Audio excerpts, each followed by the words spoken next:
Jeff. Because I see that your mic's muted. Nope. Mahogany. Go. Breaks. Ruh-roh. Terrence. Frenzy. I made a bacon-wrapped meatloaf today and then smoked it. Ooh, could you? Well, that's not scary at all. Could you enunciate each one of those syllables just a little bit more? I made a bacon-wrapped meatloaf today and then I smoked it. It sounded great. Mm. Bacon wrapped. Bacon wrapped. I want all the ham. So, like, to what end? Like, Especially at work, and because I wanted to eat meatloaf wrapped in bacon and smoked for several hours. okay, just curious. It was pretty good. I'm bringing some sandwiches home tomorrow, so don't get mad, Mahogany. But I had to eat a little slice of it as soon as it came out that smoker at work. I had to do it. You always wanted to steal the end slice first. Oh man! Did you have any bacon within the meatloaf? No, I wrapped. It was pork and ground beef, onions, bell peppers, seasonings, garlic. Then I wrapped the whole thing in bacon. I smoked it. I pulled it halfway out through the smoking process and put on my brown sugar barbecue sauce to sweeten up that cayenne heat I'd done in the seasonings. Put it back in the smoker so it gets a little tacky on top. Got a little barbecue tacky stick on the top. But when I pulled it out, I thought, you know what this needs? More of that delicious barbecue sauce that I made. So I slathered a little bit more on there. Tomorrow I'm going to cut it into slices. This is the new podcast. I just talk about food. I'm going to cut it into slices, heat those up, and then it's going to be on a sourdough, right? Grilled sourdough toast, meatloaf, cheddar cheese sauce, sourdough. So it's going to be like a meatloaf patty melt with cheese sauce. A closed-faced, open-faced meatloaf sandwich. See, I thought you were going to go with like an open-faced meatloaf and mashed potato salad. That's been suggested, but mashed potato salad? Sandwich. Did you say? Oh, okay. I thought you said mashed potato salad, and I was like, no thanks. I said an open-faced meatloaf and mashed potato salad. No. I hate getting potato salad where the potatoes are too soft and it basically is just mashed potato salad. Yeah. I need some tenderness. I need some firmness. I thought that was into your statement. I hate. I was trying to remember because I was about to say potato sandwich again. I meant potato salad. Potato sandwich from the spaghetti store. Now, if you use potato bread to make a spaghetti sandwich. I do like a spaghetti. I like a spaghetti sandwich. Not a potato. Not a real spaghetti sandwich unless you're using the cheapest bread you can afford. Mm-hmm. Yeah, Wonder Bread. No, cheapest bread. Oh, sorry, Food Lion white bread. Yeah. Sam's Choice. No, I'm a Captain John's bread man myself. Captain John. You Captain Fred Durst bread. Oh. Why you want to hate me? Why you want to toast me? So I shared a video, and it was the dancing goblin mascot from Necrogoblicon interviews Pete Holmes. It's really good. It's really good, but there's a snippet of that where he's like, I do a Fred Durst impersonation. I need you to set me up. He goes, you're my waiter asking me if I want fries with that. He goes, okay. Do you want fries with that? Yeah. Pretty good Fred Durst. Pretty good Fred Durst right there. Pete Holmes just could not keep a straight face through that entire interview. Yeah, I tried to watch the first one, and it's not good. It's not as good. No. Yeah. It's not the goblin's fault. It's the guest's fault. The guest is kind of dicky. Well, it's the guy from the Bobby Lee Bad Friends podcast. Mm-hmm. It's the white guy. He was in Little Dicky. I mean, wait. Or he was in the Dave. The Adam Sandler movie? No, that's Little he was Dicky. In the Little Dicky Dave show. That guy, that rapper guy. Okay. Yeah. I feel like he had some cultural penetration there for like 20 minutes, and then now no one remembers who he is. He's between seasons. Little Dickie's going to come out with more stuff. He actually He's going to come back, I swear. And he's going to come back. had a video not too long ago, probably about 3 or 4 months back. Hmm. And it's okay. It's not as funny as some of his older stuff. That's how it always goes. All right. Yeah, let's get this show started. I have nothing else to talk about other than I watched a movie that I've been putting off for literally like 3 years now. And The Wolf's Hour? no, it was Or Cycle of the Wolf? no, it was Glass Onion. Oh, that's pretty good. Yeah, I had a lot of fun with it. I'm like, oh, this is nice. This is nice. This is like a one of the funner episodes of Murder, She Wrote. It even had Angela Lansbury like appearing in it, which is weird. Is that the Knives Out sequel? Yeah, Oh, okay. With Dave Bautista? with Dave motherfucking Batista. But I thought it was Bautista. Bautista? I don't know. I'm not a pro wrestling. It's not. It's Batista. It's spelled like Bautista. Yeah, Live's also spelled like live, so, fucking get with it. Yeah, I keep mixing those up because I've watched a lot of Korean manga recaps, and every time they say live, stop.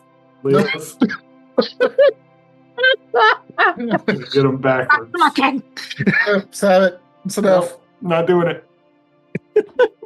Anyway, folks, sorry for the annoying chatter. That's just kind of how we roll here. Except for Jeff, who sits there quietly, waiting for it to get over with. Welcome to Raiders of the Lark presents World's Most Available Heroes. Ugh. Oh gosh, I kind of like dipped there at the end, like I ran out of steam. Yeah. World's Most Available Heroes, a Mutants and Masterminds 3rd edition campaign, brought to you by the good folks at Homebrew Detritus LLC. That's us. That is us. It's mostly me. Well, I mean,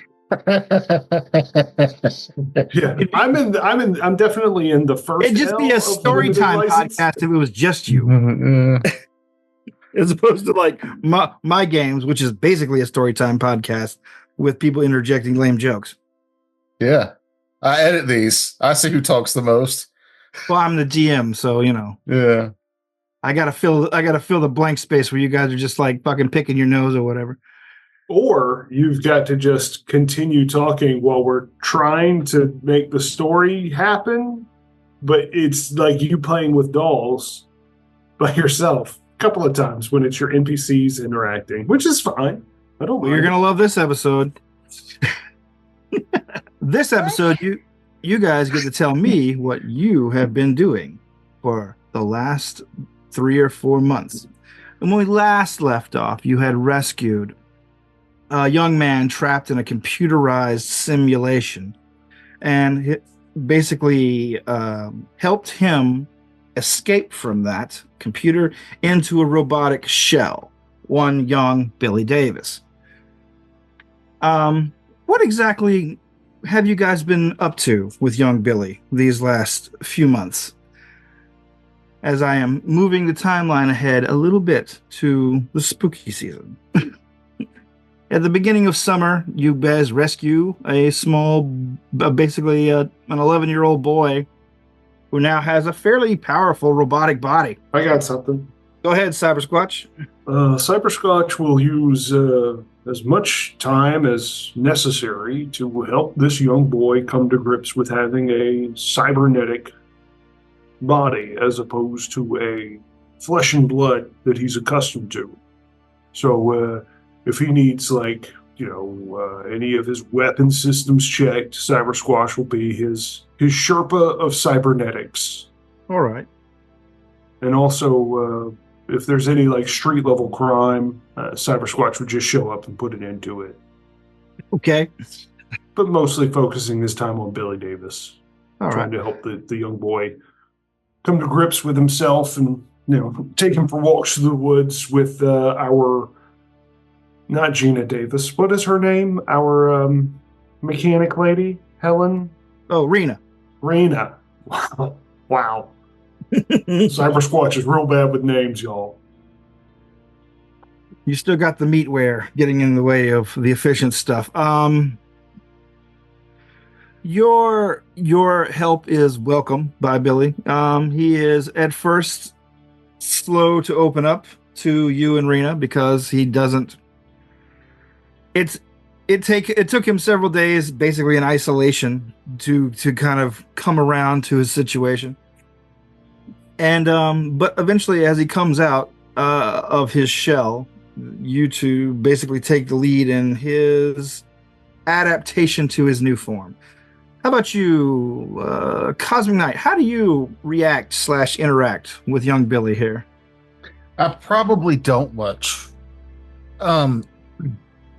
because I don't. Cosmic Knight's a bit out of touch from like humans in general. So trying to help a human child adjust to now being in a cybernetic body is probably not something that I'm equipped to do. Well, this kid's never seen Kickboxer, Teenage Mutant Ninja Turtles. This child, his last memories are from 1985. Oh, that's a good point. He takes to you kind of as a matter of interest because you're a space alien, one, and that you talk the most like him. Yeah, which is probably not a great thing still. Well, you said we had 3 months off. I figured that maybe, like, I feel like I'm yeah. But like for downtime stuff, like, yeah, I'll totally hang out with the kid and watch movies and talk nonsense with him. But I feel like I was mostly pulled towards Adam Cat. Like I feel like I'm getting closer to the party in general, but Adam Cat really like helped me deal with the consequences of like movie violence, and real violence is the same. You can't just murder the bad guys with a sword. These are real people sometimes. And all right. So like, Adam the Cat is not exactly a great influence he survives off toxins, and so he's gotten to the point in his 77-year-old lifespan where his casual drinking and smoking is literally just that, casual drinking and smoking. It's life support for him. So whenever you want to hang out with him, you're usually accompanying him to the Dirty Diamond there in Blackberry Hollow. I also thought that maybe him being smart would see that I need real, like, he's not a real person. He's a cat. I know. So he pushes me into like the staff. So when we're not working and I'm not watching movies with the kid, I'm probably helping the staff do their regular chores, not because they need help, but because Adam Cat sees that I need to have more mundane human relations. All right, let's put a pin in that because that's going to be relevant to tonight. Oh, cool. All right, Defrag. How do you interact? You were basically the first sight/voice Billy heard, and he not necessarily imprints on you, but you are the most human looking of the heroes, the male heroes that he has seen. The person that is most like him in general. I figured I would take him and Nerva. We would go virtual reality to help him train into coming to grips with moving from a human body into the mechanical body. So it'd be better for him to learn how to train virtually and then be able to with like sessions virtually learn how to do that kind of stuff, and then like he could put that into practice in reality. All right. And then also just playing video games with him. Okay, yes, he's very excited to see the leap from, say, what was it, 85 Frogger to yeah. I will gradually take him through the evolution of video games. Okay. I would love to live through that again. That would be fun, especially if you can live through it quickly. Yeah, I don't want the whole time. I just would like the I don't want the gradual 3 years of GoldenEye that I previously got. Yeah. 3 to 5. Ooh, that's a lot of GoldenEye.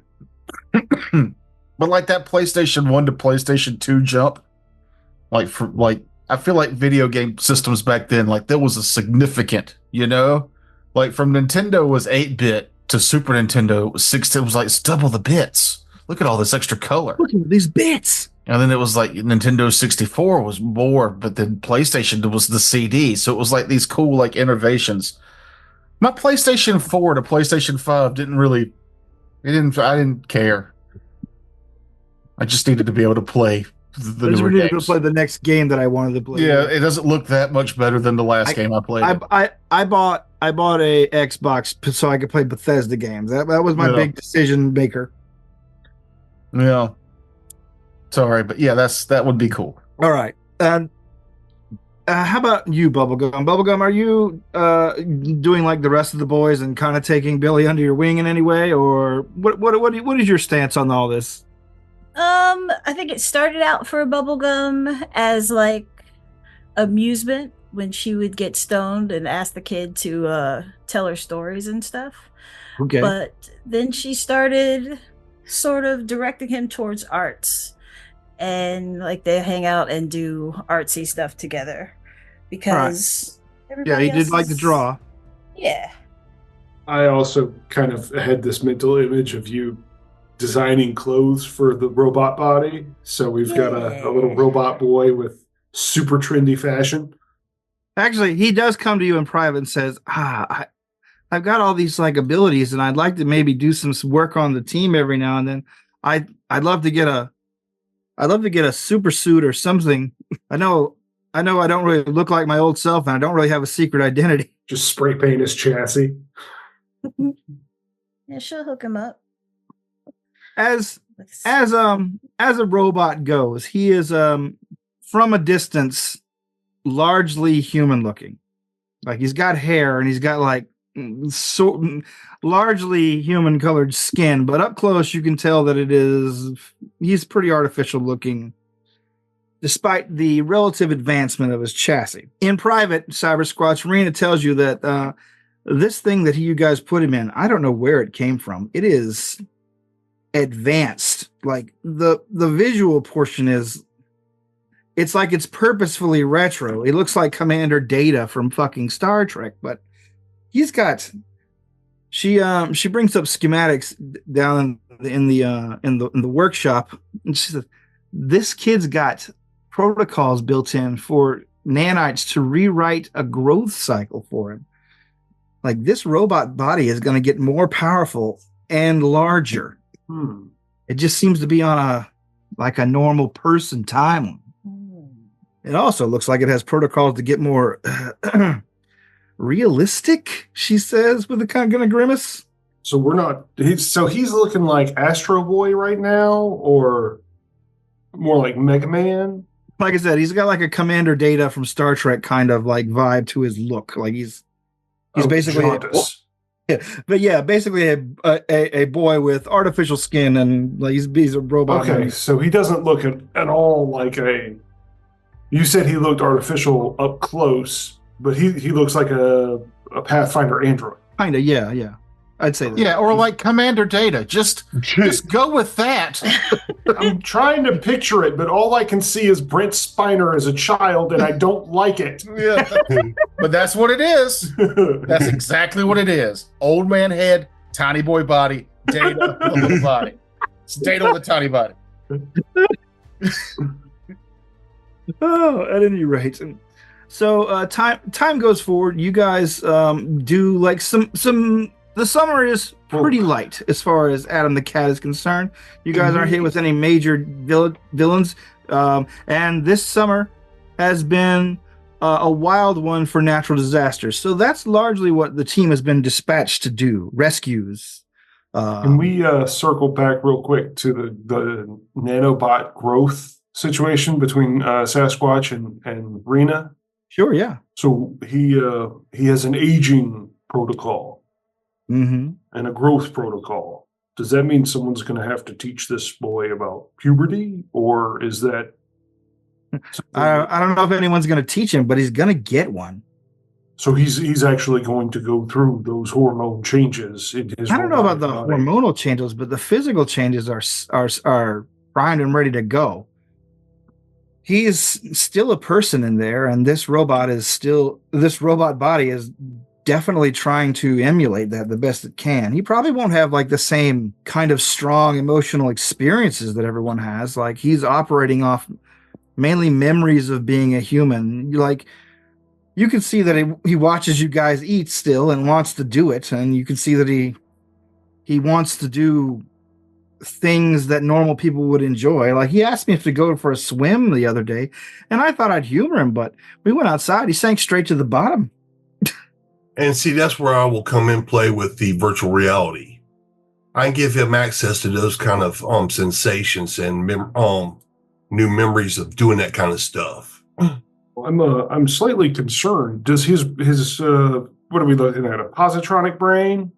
Just an electronic brain? Does his brain have chemicals that could fluctuate? And if you're that interested in the minutia of it, and Rena brings it up and says his brain is made out of a series of fluid pouches of something I cannot identify. She leans a little closer to you and says, I think this kid's made of alien tech. And that's fairly illegal as far as most of the governments on the earth are concerned, but I'm not really going to out him on that one. Well, I didn't hear any of that. I'm just concerned he's not going to go through the typical mood swings, so we're not going to have a Princess and the Frog situation when he... Well, that girl's unhinged. I got her file. Woof. Well, yes, but I'm just concerned that Billy is going to have even more difficult adjustments to deal with. No, not really worried about that, Cosmic Knight. Did they build him one, or is the nanobot's going to make him his own penis? She said, he's just out there. Cosmic Knight basically falls out of a closet. Will this robot have a penis? The world needs to know. Rena rolls her eyes and says, yeah, when you guys brought him in, I did a full examination. He's got the goods, so to speak. Oddly, they're retractable for like fucking safety purposes. Oh, was that not normal? Huh?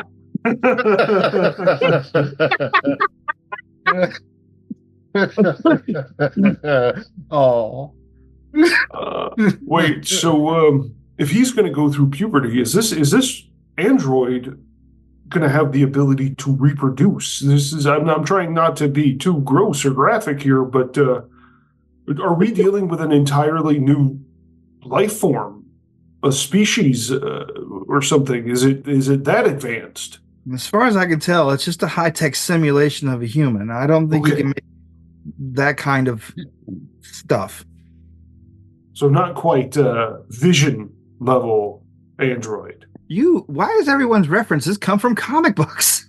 This is me trying to wrap my head around. You're doing it in the Cyber Squatch voice. It's so close to my own voice. It's hard to differentiate. And sounds and looks. Yes. I tell people whenever I knock on their door to do their lawn, I'm like, I just want to give you a heads up so you didn't see a Sasquatch walking around your backyard. She says, I don't know. That's a bridge we're going to have to cross when we come to it. Just, keep an eye out for that kind of thing. How old was he? How old is he? He's like 50 something, but he was like 12. Okay, so we'll find out soon enough, I guess. Was that how old he was? 10, 11, or 12? Yeah, 11-ish, 11 and a half, 12. In my personal life as Frakes, the years between 9 and 14 are all 12. Yeah, they don't really seem like they were very different for me either. Yeah. Well, okay. As long as we don't have to worry about him, his hormones raging out of control, and him needing to be taught certain things about his body, and he's not going to go out and get somebody pregnant. I think we're robo-pregnant. Robo-pregnant. That's got to be a movie, right? Robo-pregnancy. Robo-pregnancy, yeah. Ro-baby. Mahogany, I hear you making noises. Is that Joy? No. She's weirded out by the conversation, and I don't blame her. It's weird.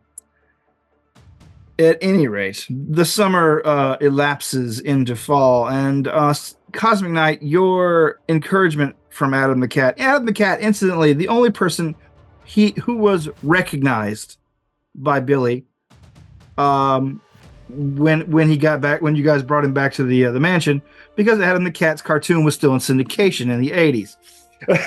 Back when they could draw cartoons smoking still. Yes, back when they could draw cartoons smoking.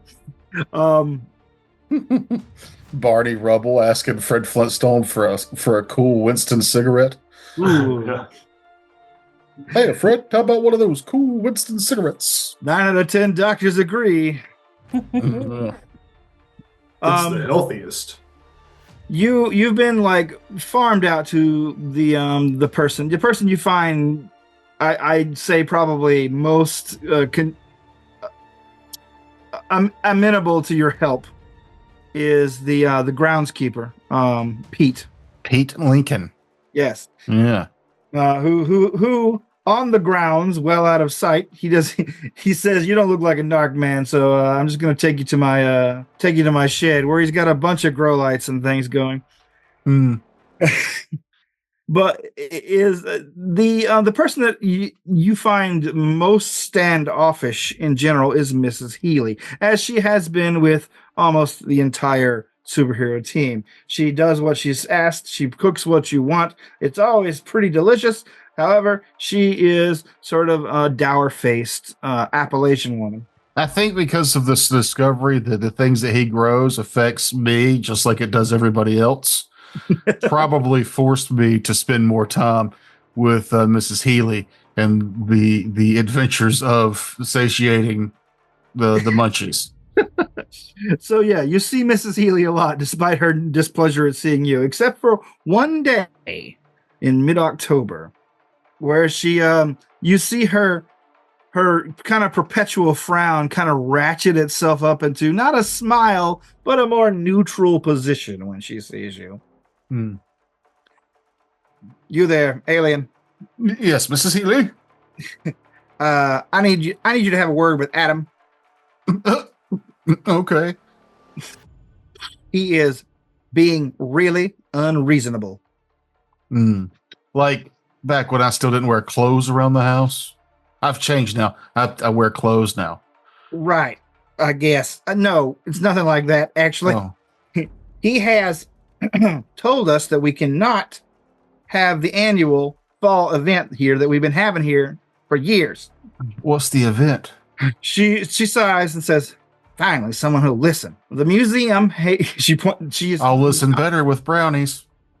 She slides open a cake covering, almost like she expected it. Really, it's just got a glass dome that she lifts off, and you see the most chewy, ooey gooey, chocolatey, caramelly kind of pecan-y kind of brownie. She's like, "Have a seat and listen." Then I do immediately.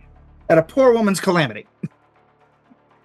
She goes on to tell you that Adam the Cat has decided to not continue the museum's ongoing tradition, even though this place is no longer considered a museum, according to him, of hosting the county trunk or treat. I don't know what that is. Oh wait, yeah, I do. I've watched enough movies. She says, I don't know what that is. It's okay. In reality, a trunk or treat is when a local church or something, whatever, has all in their town people, here. The theater does it. Yeah, has all their members show up, and instead of having like making kids go from house to house, they go from car to car to collect candy. Oh, okay. Yeah, Miss Healy says that it was one of the biggest. We attracted people from all over this county, next county. Like 4 churches, the Lions Club, several local businesses all participate. It is a big community building experience for the youngsters and for myself. You like handing out candy then, Mrs. Healy? Mrs. Healy says, I like making sure the local community stays knit. But you can tell there's something else going on behind her eyes. Like she has been a kind of an important woman in the past because of this, probably because she organized it previously. And she has suddenly been kind of kind of shirk to the side now that Adam is here and you guys are here. She's like, I need someone, and she slides a tray of brownies closer to you to convince Adam to do it. That's me, Mr. Convincing. He don't listen to staff, no matter how long they've been here. I figured he'd listen to you super types. So I need to take notes. He says as he's got the fingers covered in chocolate. Do you have? She slides the already prepared flyer that she apparently had already been distributing. I lick my fingers, dry them off of my. I think I just wear a shawl. Shawl. Yeah, that's what I call. I've got just this carpet that I throw over in real life. Before I got my cool elven cloak, it was like a cloak without a hood, but I just called it my smoking shawl. And I'll go outside and smoke. I need my shawl. I think that's kind of what he wears. It's like a poncho robe or whatever. Because he still doesn't like wearing clothes, but he can't just walk around an army all day. Y'all don't want him naked, so he wears them. He wears that.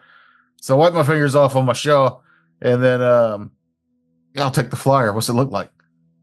It is just a straight up flyer copy, with kind of pumpkins and fall leaves and like candy corns and things like that on it, talking about like the details of the Drake Mansion trunk or treat. It gives the times, it gives the dates, and is it a 1-day event or like a weekend event? It is just like one night event. It is just there to basically just do trick or treating. Because here in West Virginia, the houses are pretty far apart in general, except for like in the towns. You got to go out of your way to go from house to house around here, especially in this rural territory. And so it's basically like Adam is basically forbidding Halloween for the local kids. Oh. So I'll start walking out, and I'll pause at the door, and I'll turn around and look, and I'll be like, "Can we play horror movies at this thing?"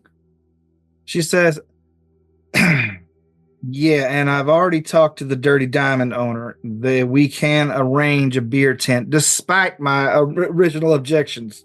While she's talking, he gets one more brownie and then makes his way out the door to go talk to Adam Cat. Okay. When you find Adam the Cat, he's in the control room with Duncan, going over some paperwork. He turns around and says, "Cosmic, what's up?" I am going to deception. Okay. Which is something he hasn't tapped into since his life on his former planet, which got him in trouble. But he feels like this is a good cause. Like he wants to bring it up. Like he found the flyer on his own, and then he starts talking about how cool it would be. And instead of being like, Mrs. Healy said we should do this.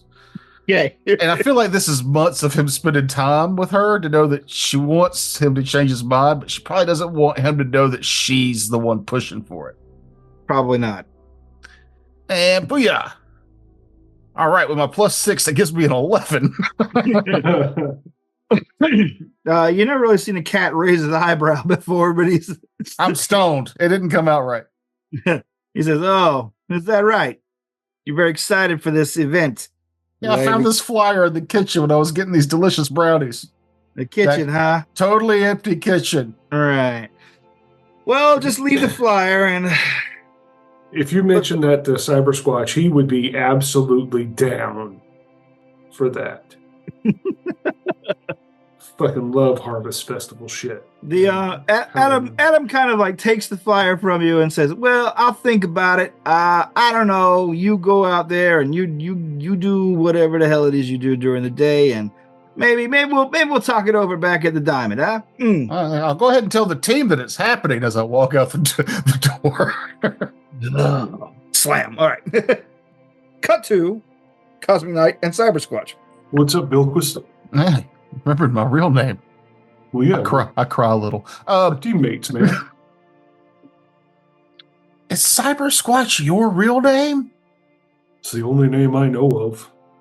All right. I can't remember what my other one was. Cyber CS Squatch.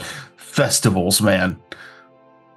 Yeah, festivals? Yeah, Well, maybe she's got another flyer, and I kind of drag you to the kitchen and to the lady, and Yeah, the small stack of them, as a matter of fact. Sure, I could eat. yeah.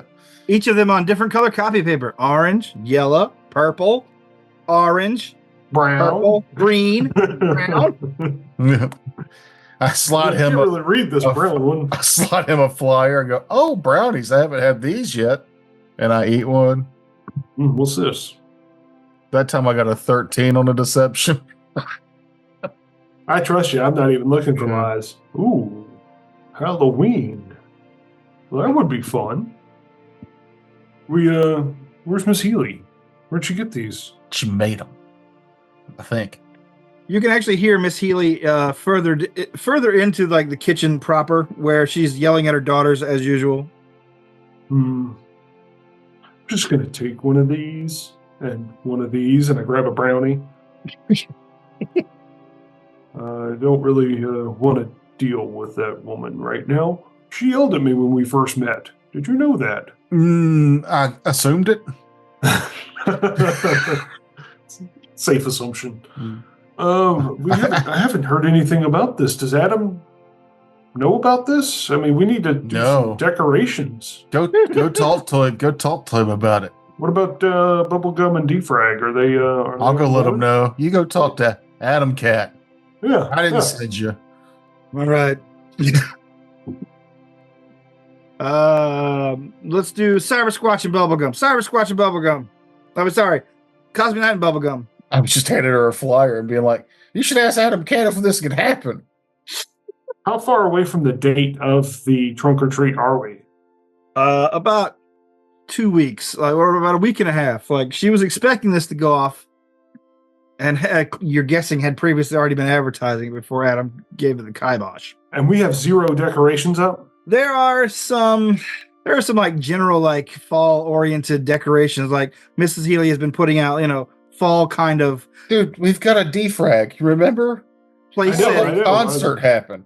place settings and things like that. You've got to have a lot of fallish, but not necessarily Halloween. We have kind a of. pine cone wreath on the front door. Yeah, your cornucopias, your pine cone wreaths, that sort of thing. So you hand me a flyer that says that I can have free candy in the parking lot? Is that what you said? Free candy, horror movies, beer, Beer tent. children. Uh, Yeah, you had me until kids. yeah. But they won't be there all night. Figure I'll late be nights. there. Yeah, figure late night It we'll put on happens, but I'm not advocating for it. All right, Cyber Squatch. What do you? Wait. Don't you like to like decorate? Aren't you into art? No? Hello? But I will attend if you could make it happen. But you don't want to decorate for it? Just tell them that I think it's a good idea, okay? Oh, okay. All right. All right, Cyber Squatch. What do you say to Adam? Hey, Adam, you busy? You see Adam put down his drink and go, "Yeah."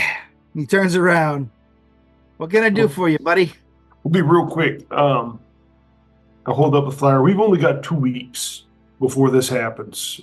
We need to Oh. get some Trick or decoration treat. stuff going on. Well, I hadn't really, I wasn't really going to go with this year because, we're an official kind of arm of the Crusaders of Justice now. Exactly. We're representatives of the Crusaders of Justice. What demographic would best benefit from us reaching out to them? The children. We got to put this on for the kids, man. Think of the PR. Walking by, Cosmic Knight just goes, Bubblegum's into it, said she'd probably decorate. Definitely going to show up. I'm off to find defrag. And I just keep going. Well, I will definitely think about it. He reaches a paw out to the flyer, slides it close to the other one that you see already on the table. Well, hey, you've already got one. Let me hang on to this one so I can make the proper plans and go buy some supply. Well, talk to Bubblegum about buying some supplies. Maybe defrag. Sure, Okay. knock yourself out, kid. Oh, Jesus Christ. Great. Meanwhile, Cosmic go- Knight and I run to Defrag. catch up to Cosmic Knight so he and I can provide a unified front to defrag. Defrag, you are suddenly met with while you are coming out on one of your training sessions with Billy. And the first thing you see after you re-enter meat space is Cosmic Knight and Cyber Squatch standing there holding flyers. Cyber Squatch seems oddly giddy. You're muted, Jeff. If you're okay. No, okay. So I'm standing there. What are they doing? We've given you the whole spiel about why it needs to happen, and it ends with like, so remember with the Macho Machine, you did a concert? But Halloween. I'm thinking a zombie bass player. Or if you could just get the band from Dusk Till Dawn that played at the end, the ones where Selma Hayek, like after it's kind of where she with the liquor on the foot, which we don't need that to happen, but in the background you can see that the vampires are starting to play music. The dude's got a bass made out of a torso. Like if you could do, maybe we could tone that down a little bit for the children. That could be later in the evening when we bust out the real creepy imagery. Cyber Squatch, you feel the flyer slide out of your hand, and you see Billy down by your leg, looking at it. He's like, "Oh, sweet, a costume contest." Yeah, buddy. Yeah. We could dress you up in anything, honestly. That's a perfect idea. He reaches up to his face, and you see him depress something on his forehead, and he peels off half of his face, revealing a sort of a skeletal metal underneath. He's like, "Can you get me a leather jacket?" Oh, you're gonna go with the T-1000 Arnold, huh? That movie rules. I just watched it last week. Twice. The original one or T2? He's like, "I don't know about the morphing thing." T2. Oh, it was T2. Yeah. That one was pretty He has good. somebody to relate to in T2. Edward Furlong. Right. How's he doing? I haven't looked into how he's... Oh, no. Not great. Kind of bloated and drunk looking. I really can't point fingers personally, but yeah, sure thing, Billy. We can go get you a leather jacket that works for you. We can recreate the entire outfit. Awesome. But Defrag, do we need to go buy decorations for this, or are you able to just whip that up easy speasy? I immediately walk past y'all and I go downstairs. Okay. I'm trying to ask him a question and he's gone because we've been talking to Billy this whole time. I go to Adam the cat. Oh my God. All right. He turns around. He's like, "What do you want today?" I would like to talk about therapy for Billy. Oh boy. All right. Fucking buzzkill, Jeff. Yeah, I was about to say. He just brushes past his teammates like, "Fuck you guys, you assholes." Adam pours himself a glass of scotch and lights another cigarette. He's like, "You know what? Just don't bother, man. We'll do the damn festival. It's fine. Tell Mrs. Healy she has her fucking trunk or treat." Well, I call it Trunk and Treat / Oktoberfest. What now? Oktoberfest, my friend. Isn't it that time of year also? Das Boot? I could go for a bratwurst, I'm not going to lie. So we create an area for the kids to enjoy themselves, and we create an area for the adults to enjoy themselves. He's like, Adam like puts his paw on his head and like sighs like, "Listen, guy, like these kind of things, we're a superhero team, like this kind of stuff could attract trouble." Well, of course it's going to attract trouble. Because you just said it's going to attract trouble. Think positive. I'm just saying, I've been to many, mall openings and fucking things that have been invaded by aliens or slime creatures or whatever the hell. There were like 3 different kind of guys that had the same gimmick attack me one year on Halloween. Well, let's just push it, Wyatt, because I think this is a great team building exercise and morale support for Billy. Yeah, Billy. He's a good kid. He's also actually a card carrying member of my fan club, which is I was shocked to know was still even around in '85, which means somebody's been taking money from me for years. But fuck it, whatever. Adam, this museum wasn't always a base of operations. It was a base of operations in the 1930s, and that's right. in the 1950s and the 1970s, it kind of revived. But eventually, after like the Crusaders of Justice went into bigger and better like facilities, it became sort of a superhero history museum. That's right. But after like the main base was destroyed during the alien invasion, you guys were shunted off.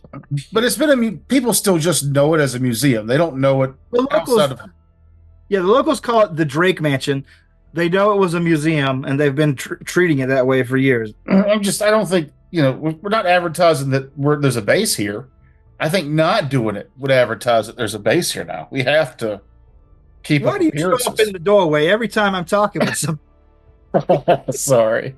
Anyway, I'm just saying, the Phantom Fop, the Dapper Phantom shows up, or the Sartorial Spectre, I'm going to fucking shut the thing down. You see Cyber Squatch and Billy. Cyber Squatch has his trench coat and hat on, and he's like, let's go find out if there's a leather shop in town. And we'll get you fitted for a custom leather jacket, and we'll get the boots, his clothes, his boots, maybe not his bike. The keys to his motorcycle. Yeah. And we hustle off. All right. You see Adam pour himself another stiff belt and like chug it down. He's like, I hope you guys know what you're getting into. No. We do not. Nope, not one bit. Pause.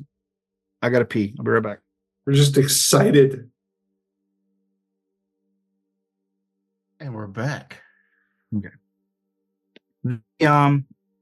After Adam caves on the event, then, and you guys report it back to Miss Healy, you in particular, Cosmic Knight, but all of you find like a special dessert that you want prepared for you with your meal. She is her version of overjoyed, which means not frowning around you. You have suddenly made an ally of Mrs. Healy. All right. After 6 long months of being here. I will work with Adam the Cat to make sure the security is up to top notch. What some of his concerns are, and then work on trying to help shore up any security issues that we might have with that influx of people coming in, so that I know we'll have people on the grounds, but I'm looking at trying how we could prevent anybody getting in and mess with the place. All right. Neil Kingston, he lives here. You guys don't see him often. You don't really go into the archive here. He basically comes and gives you guys the rundown. He was formerly like the head curator for the museum. Now he's basically the collection curator and on-site historian.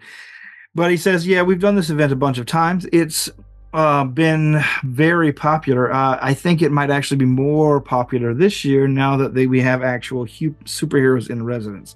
And the night's probably going to get us at least, if we don't get 4,000 people coming through this parking lot or more, I'd be surprised. Could be even more. Like, the local counties have kind of cottoned on that we are an active hub of superhero activity. And while not everybody's super in, so to speak, not everyone's deeply involved in the pop culture aspects of you guys. A lot are. And most people have just been putting off coming to the mansion for a long time. And it's a good... Man, I wish you had been here during our active days. It would have been a real boost. It doesn't matter. He points to Adam. He's like, we're only sparing 5 of the dupla droids, right? Adam nods. He's like, so yes, of the 6, 5 will be in attendance for extra security and running booths. He points to Miss Healy. She nods. And of course, we have the 4 of you to be ancillary security.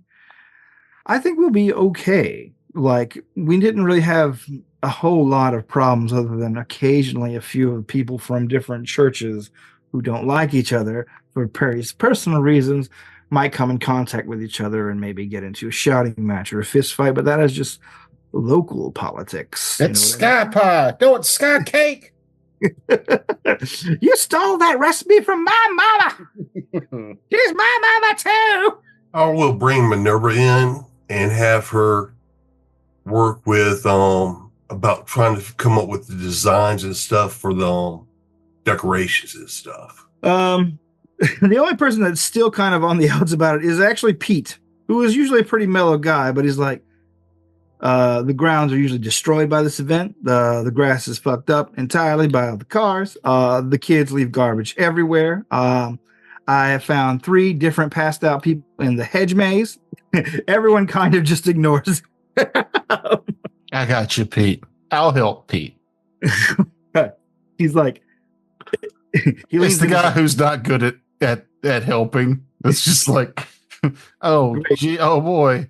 You definitely won't slow me down by having to answer a bunch of questions my whole shift. He stops him and he's like, how good at you are lifting things? Are you that I'm good at. Great. You can help me set up the turkey shoot this year. We're gonna shoot turkeys? No, it's the thing where you shoot guns to win. Or actually, we don't do guns here on the property. We do bow and arrow, which makes it a lot harder for the locals. Sweet. So yeah, Pete basically is gonna have you hauling painted hay bales out to set up targets and things for the turkey shoot. Yeah. But after the setup and you guys put down plans, Mrs. Healy's like very, very on hand. She offers her suggestions. She hopes she is very gracious about it, but she is very insistent that the kids section stay largely horror free. Like, you can have whimsy, you can have spooky, but you cannot have horror. That has got to be for the adult section only, or the teen and adult section only. How about we do something similar to what was the Tim Burton movie about Before Christmas? Oh, Nightmare Before Christmas? Yeah, it kind of like kid friendly version of that. What was that Tim Burton about the holiday that came before Christmas? Or what about The Gate? No, that was horrifying. Yeah, The Gate's kind of scary. The Gate's scary, but is a good intro horror film. It's like a good horror film for like your average 12, 13-year-old. Never-ending story. That's just you being weirded out about Falcor. Please stop. No, it was Artax. Artax, yeah. Actually, what scared me was like the titty sphinx statues blowing people up. That always terrified me. Yeah. And the nothing. Just the concept of it, like, just being nothing. There's a lot of existential dread in that film. Yeah. They showed this to kids, and I was one of them. Okay, I can see that now. Now I can see the root of some of my problems. But Falcor. Falcor. No, Falcor. The wolf. Oh, I don't know what the wolf's name is. I can't. The wolf remember. always gave me nightmares. I think he was just the messenger of the nothing. He had a name. I just can't. Did he have a name? Yeah. She's like. Anybody else was scared of little monsters? I wasn't scared of it. yes. I watched it obsessively. But no. I watched it too, and it still scared the shit out of me though. I take it back. Boy scared me. Boy. Gamork. Gamork was the wolf's name. That was the wolf's name. But yeah, the boy was the scariest part of Little Monsters. Because it was the uncanny valley of it looked human, but it wasn't human. Yeah. Like even before, like the flesh mask came off, like when they would show the back of his head, and it was all like just stitched together at the back. Anyway, but right, something instinctual I feel about like that's people being something that afraid I've, of. like, blocked out in my mind. I can't remember. At any rate. People being afraid of people-shaped monsters is genetically in our DNA. There's a reason for that. The days pass swiftly after that. There's a lot of activity. The mansion is abuzz with energy. All the staff is kind of gets involved. Even the duploroids who don't speak. Basically, they just speak in gestures. And Mrs. Healy has always had a love-hate relationship with them in that she loves that they do what they're told without giving her lip, but she can tell that they're giving her, like, whenever she walks out of a room, a lot of them give her the finger and stuff. They're not they're not super enthusiastic about the way she treats them. But even they are working together and in a happy way. And finally, October 31st rolls around, the trunk or treat night. And as you can see, the setup goes up the day before. The whole grounds become a Halloween wonderland. And you can see, like, even the day before, there are like families and kids like coming up to the gates and looking in at all the decorations and shit you guys have put together. At the bar the night before, Adam invites you guys all down to the Dirty Diamond to have a drink with him before the big night. And he basically, anyone shows up, he like buys a round for and says, well, I hope you guys really enjoy what we've brought together here. And thanks to the people here at the Dirty Diamond, we are going to have a colossal beer tent, which is fantastic. And he puts on some honky tonk music, and you see that, like, Adam is a house cat, right? Obviously, who flies and talks and things like that. But he's got this weird relationship with one of, like, the barflies in town, and she's like, it's clearly not sexual in any way, but like he spends a lot of time on her lap. She strokes him. They both drink. They both have cigarettes. He's basically found himself, I don't know, superhero kind of groupie. A platonic cuddle buddy. A platonic cuddle groupie, yeah. But like I said, the big day approaches, and as night falls, cars from all over come in. Mrs. Healy has people being checked off and being assigned places. Defrag, what kind of illusionary advantages did you add to this Halloween extravaganza? Well, the thing about Minerva's illusions is obvious. It's obvious that it's an illusion, but it covers a vast area. That was one of the things that she gave up was realism to get up to large size. Gotcha. So it can cover a huge area. And like I said, I'll add in little floating spirits, gremlins and stuff, cute ones. Okay. In the kids' locations and stuff like that.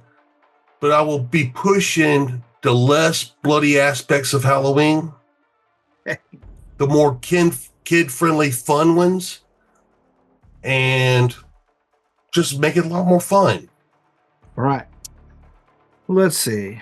Bubblegum, you said they basically volunteered you to do design work for this. Did you actually do it, or did you leave it all to them? No, I was busy working on my costume. All right. And anybody else's costumes. I am a clothing designer. I am not a event planner. All right. Then yeah, Billy would have definitely approached you to help him shore up his Terminator costume. Absolutely. Gladly.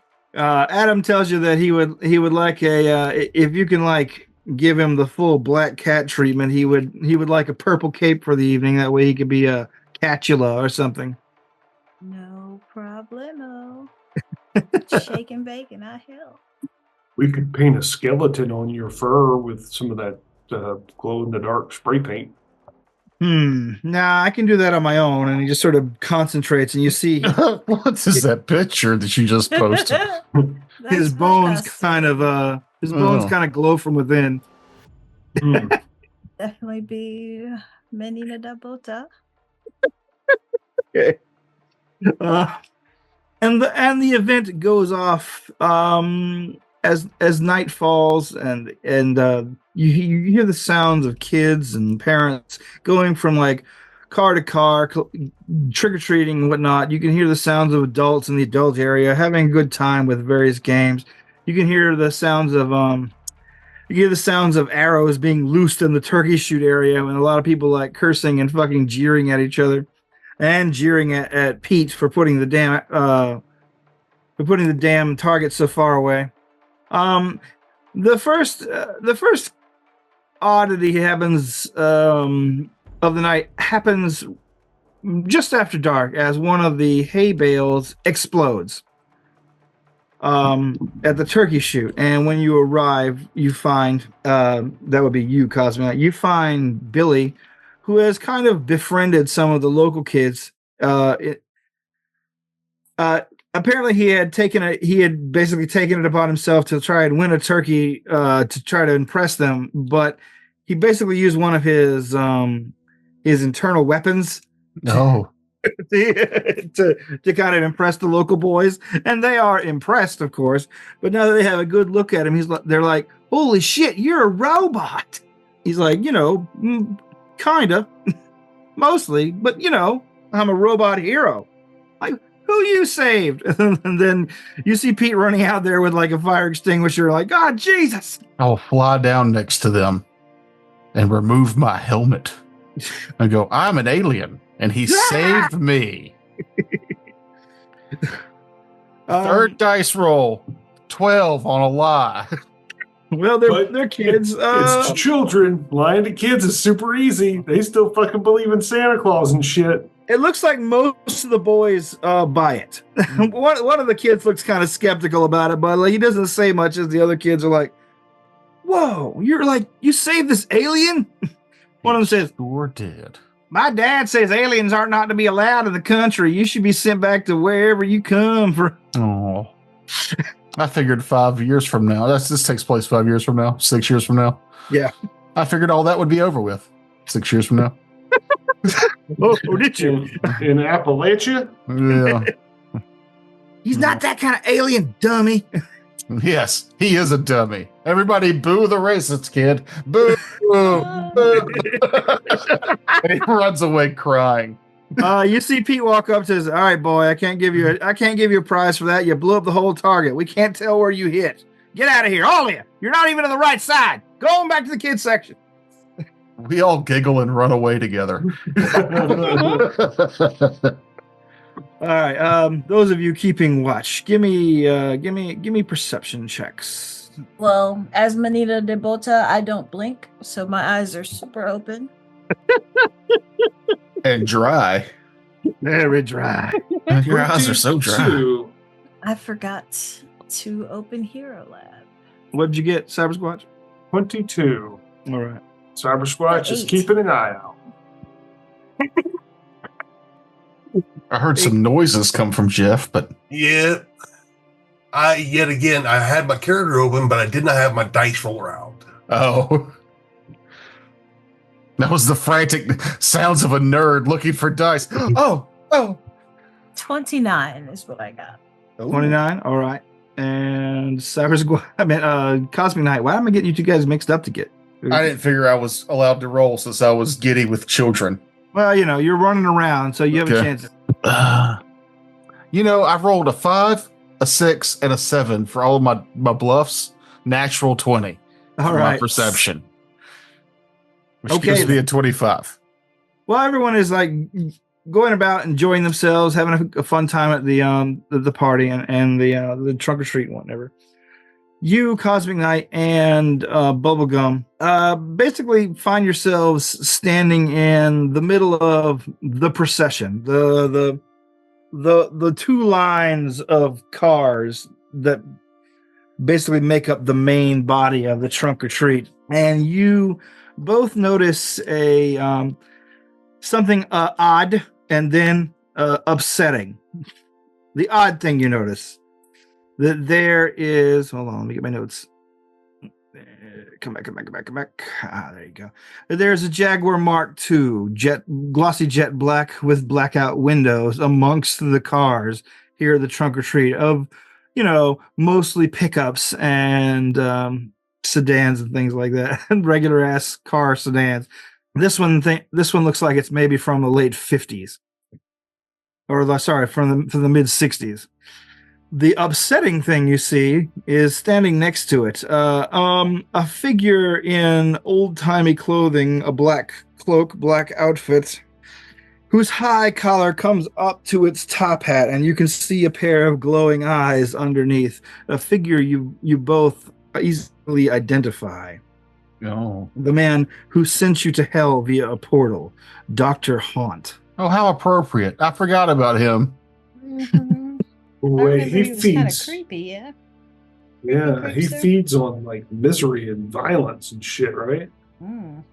Yes, he from what you guys have read up on him, he tends to show up whenever something tragic and violent is about to happen. Oh to feed. no, the children. Nobody seems to like take any candy from him, despite having like a bowl perched on the boot of his car. He just sort of stands there watching, and you can see just like the barest gleam of greenish white teeth coming out of the darkness of his cloak. What kind of candy's in the bowl? Oh, it's those peanut butter candies, the brown and the orange wrapper ones. Oh, yeah. He does feed off despair. So who all saw him? Just the Cosmic Knight and Bubblegum? Yes. I keep wanting to call you Buttercup like you're a Powerpuff Girl. What did they call them? Oh, that video? I can't remember. Yeah, me neither. Crack. They were made by Crack. Uh-huh. Yep. Yeah. So where's everybody else? Do we have some sort of communication? You guys are always in active communication if you need to Yeah, be. so I'm gonna let everybody know. Be on the lookout, cause that creepy guy's here. Mr. I feed on despair. Horrible things. Beg pardon. He brought What's the his worst face? candies. Mr. Haunt. Yeah, that guy. Shit, Haunt. I need you two to go intercept him. Find out what he's here for. Get him away from here if you can. He's only invisible so far as he wants to be, and if he's oh Jesus Christ. Alright, so I'll do my weird little two-step over towards him. Yeah, you hear Adam before he cuts off. Then go to yellow alert. No, red. Let's go to red. Red alert. And ask him, what are you doing here? Oh, hello. Wonderful to see you again. Ugh.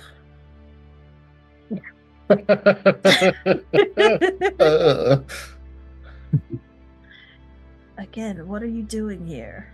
Oh, I'm here for the festivities. I feel like you shouldn't be allowed within so far of this place. All those wards are long worn away. The mystical there defenders. No. Oh no, nothing like that. He says the mystical defenders of this location have long since died, and many of their wards with it that would have kept me out. Not that I am here to do damage to you and your property. I am only here to feed. This is not a buffet. What's he here to feed on, though? Candy, do ya? Wiener Schnitzel? Terror. Yeah, see, no, I don't like that. Yeah, I know that by asking you for information to try to prevent this would tap into the buffet that apparently you have coming your way, but we owe you a favor? Just leave. You already owe me a favor. We owe you two favors. I'm just saying, my presence here is irrelevant to the situation that's at hand. Somebody here brought something dangerous in. Ooh. You think I have the power to tell? That's really not how I work, my dear. I only know that something's going to happen. Like, is it like charades? Do I have to... Can't say it, but you can act it out? you hear him give a sort of a dry hissing noise that you quickly realize is his laugh. And he says, no, I don't know. Sometimes it's a mystery even to me, especially on nights like this, when the barriers of tragedy snakes ever closer to every living soul. I just feel the strongest presence here tonight. All right, well, good talk, creepy creepster. I get it now. Your laugh is like Greg from the last Starfighter. You know, the turtle-faced alien? I don't think I've seen that. You haven't seen the last Starfighter? No. I kind of forget that we're in danger and talk to him about the plot of that movie for a while. Bubblegum should probably do something more serious to help turn the events of what could happen into something less dangerous. I mean, he just already said he doesn't know. He's just here to, because he can tell something's gonna happen here. So that means I don't have to talk to this dude that makes my skin crawl any longer, because there's nothing that he can tell me. Have a lovely evening, he says, ignoring Cosmic Knight's prattling about movies. Not movies. The last movie, The last film, Starfighter. the last film I watched in the theater was The Exorcist. Please go away. Oh. So I'm telling everybody, look, this guy is not helpful at all. He's being really cryptic.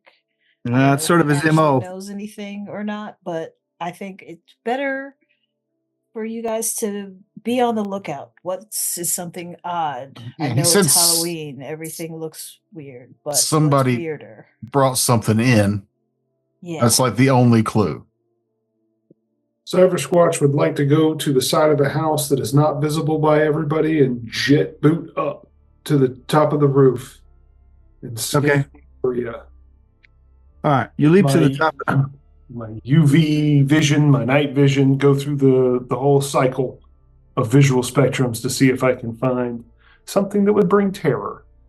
All right, See you if I get any vibes like I get from Haunt from anybody else. Gross. Okay. All right. First, Cyber Squatch. Cyber Squatch, you leap to the top of the mansion and begin scanning the grounds using various visual spectrums. You see that there's a lot of visual capacities that you have that you've never used because they don't seem to do anything. No matter how many times you've like activated them, everything just looks normal. But when you cycle through them tonight, you get a lot of different pings on them.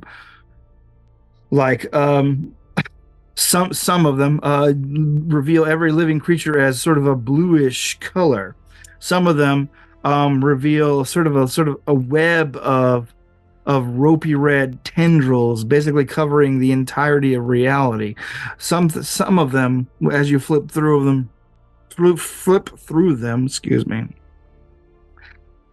basically turn the entire world into a void, makes the earth disappear, like you're standing in the middle of space. And as you cycle through them back around, you come across one that only has one ping on its period.